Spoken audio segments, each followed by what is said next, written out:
दोस्तों नमस्कार, आप देख रहे हैं डीएसपी टुडे। आज तारीख है 23 दिन मंगलवार और तिथि शुक्ल पक्ष की द्वितीया है। शुभ मुहूर्त दोपहर 11:26 से लेकर दोपहर 12:14 तक रहेगा। आज राष्ट्रीय आयुर्वेद दिवस भी है। और अब रुक करते हैं आज की बुलेटिन की मुख्य खबरों की ओर। और इधर H1B बन गया चिंता का विषय। एशियाई शेयर बाजारों में आज हल्की बढ़त दर्ज की गई, लेकिन निवेशकों की चिंता बनी हुई है। भारत और अमेरिका की नई वीजा और व्यापार नीतियों ने बाजार की धारणा पर असर डाला है। खासकर अमेरिका द्वारा H1B वीजा शुल्क बढ़ाने से फैसले में भारतीय IT कंपनियों और निवेशकों में अनिश्चितता बढ़ी है। इससे कारोबार की गति पर दबाव दिख रहा है। विशेषज्ञों का कहना है कि आने वाले दिनों में वैश्विक नीतिगत कदम बाजार की दिशा तय करेंगे।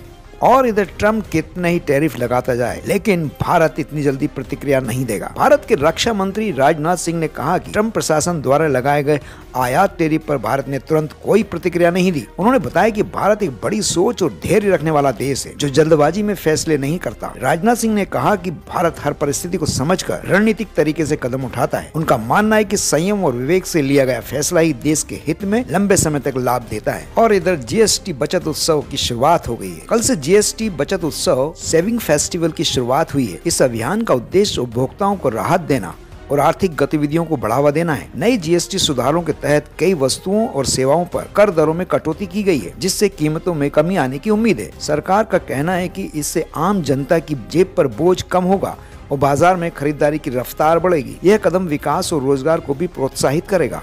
नो कार डे के अवसर पर मध्य प्रदेश के इंदौर शहर के वरिष्ठ अधिकारियों एवं जनप्रतिनिधियों ने नो कार डे का अमल करते हुए अपने निवासों से बाइक, साइकिल या पब्लिक ट्रांसपोर्ट का उपयोग किया। तो वहीं केंद्रीय कर्मचारी कल्याण समन्वय समिति के अध्यक्ष एवं आयकर अपीलीय अधिकरण के लेखा सदस्य BM ब्याणी की अपील पर केंद्रीय अधिकारी एवं कर्मचारियों ने नो कार डे का पालन किया। लेखा सदस्य श्री ब्याणी अपनी स्कूटी से कार्यालय आए, तो वहीं पोस्ट मास्टर जनरल श्रीमती प्रीति अग्रवाल स्कूटी से अपने परिजन के साथ कार्यालय पहुंची। इंदौर महापौर पुष्यमित्र भार्गव के अनुसार नो कार डे के अमल से 2023 में लगभग 80,000 लीटर ईंधन की बचत हुई थी।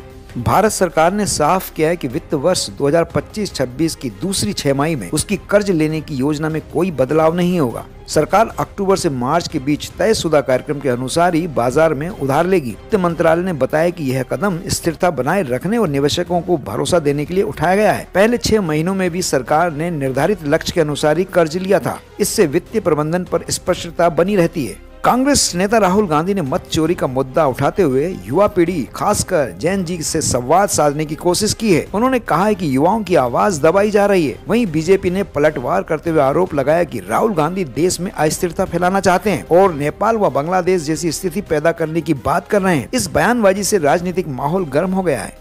कल यानी रविवार से शारदीय नवरात्रि का शुभारंभ हुआ। 9 दिनों तक मां दुर्गा के विभिन्न स्वरूपों की पूजा अर्चना की जाएगी। देश भर में मंदिरों में विशेष सजावट और भक्तों की भीड़ देखी गई। उपवास, भजन और धार्मिक कार्यक्रमों के साथ वातावरण भक्तिमय हो गया है।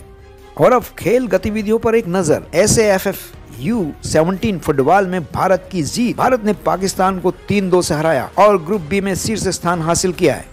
और आइए आज देखते हैं मौसम के मिजाज क्या रहेंगे। आज भारत में अधिकतर जगह हल्के से मध्यम बारिश के बादल छाए रहेंगे। मध्य प्रदेश में भी भोपाल और इंदौर में हल्की वर्षा होगी। अगले हफ्ते पूरे राज्य में मौसम मुख्यतः बादलों भरा होगा और समय समय पर बारिश की संभावना है। लोग सावधानी रखें और मौसम अपडेट देखते रहें। और बुलेटिन के अंत में जानते हैं शेयर मार्केट के बारे में। आज शेयर मार्केट गिरावट में रहा। सेंसेक्स 82,159 और निफ्टी 25,202 पर बंद हुआ। IT शेयरों में सबसे ज्यादा दबाव दिखा। अगले हफ्ते बाजार 25,000 के पास सपोर्ट और 25,500 पर रेजिस्टेंस झेल सकता है। निवेशकों को सतर्क रहकर ट्रेड करने की सलाह दी जा रही है। तो दोस्तों ये थी आज की 10 बड़ी खबरें। आप देख रहे थे DSP टुडे। कल फिर मिलेंगे नए अपडेट के साथ। इसी के साथ ही ये बुलेटिन समाप्त होता है। नमस्कार।